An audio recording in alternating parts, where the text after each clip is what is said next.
गारोई गोवर्धन पीठरे पवित्र घोषयात्रा अनुष्ठित। जगतसिंहपुर जिला नाउगां अंचल प्रसिद्ध गारोई पीठरे महाप्रभु श्री जगन्नाथंकर घोषयात्रा अनुष्ठित होई जायछि। एही परिप्रेक्षी रे धार्य होइथिबा समस्त नीतिकांति जेपरि महाप्रभुंकर पहंडी विजेठु आरंभ होई नेत्रोत्सव नव चौवन दर्शन करा जाय चतुर्था मूर्ति को रथ विजय करा जायथाय। परे परे महाप्रभुंकर प्रथम सेवक ठाकुर राजा ज्ञानदीप विश्वाणଙ୍କ द्वारा तीन रथरे छेरा पहरा रथरे घोड़ा बंधा जाई महाप्रभु बलभद्रंकर तालध्वज रथ प्रथमे जीवार प्रथा रहितिबा पळे तापरि मां सुभद्रांकर रथ दर्प दळन को मां माने टाणीबार एही प्रथा रहितिबा पळे महाप्रभु जगन्नाथंकर नंदीघोष रथ को सर्वशेष रे टणा जाई मां गुंडीचा मंदिर अभिमुखे जीवार प्रथा अनुसार एठी करा जायथाय। अन्यपटे एही पीठरे महाप्रभु जगन्नाथंकर एही घोषयात्रा देखिबा पई जगतसिंहपुर जिला समेत आखपाख जिल्लारू प्राय 40 ରୁ 50 हजार भक्तंकर समागम देखा मिलता है। एठिकार प्रबल भिड़ को दृष्टि रखी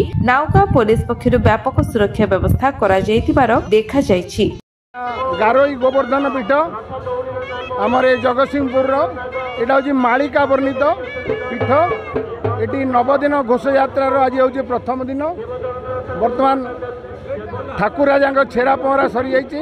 तापरे माँ माने बंदापना कला परे ठाकुरंकर गुंडीचा को यात्रा आरंभ हो एवं गुंडीचा आमर 9 दिन जो यात्रा रहिबो से विभिन्न रीतिनीति अनुसार सेठी यात्रा हेबो एवं प्रत्येक दिन राति रे आमर किछि किछि सांस्कृतिक कार्यक्रम हेबो।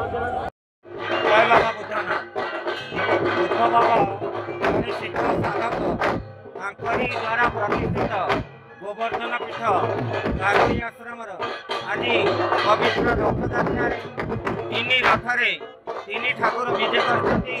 बर्तमान रथ माउसी मंदिर नहीं गुंडीचा मंदिर को जीव हजार हजार भक्त मान समावेश ये गोटे नाउगां अंचल गोटे बड़ पर्व गोटे बड़ गणपर्व परिणत होती। रथयात्रा अनेक भक्त सामिल होती विभिन्न सेवक सेवायत माने ये कार्य नियोजित होती। स्थानीय उत्कल भारती कला विकास केन्द्र पिला माने ओडिसी नृत्य करुचंती एवं स्थानीय संकीर्तन मंडली समस्त संकीर्तन भाई माने योगदान करुचंती। अपूर्व समावेश प्रबल जनसमागम आरंभ हेलानी अल्प समय मध्य रथयात्रा आरंभ हो। नाउगां वैष्णव राउंड को रिपोर्ट विश्व विजय न्यूज ओडिशा।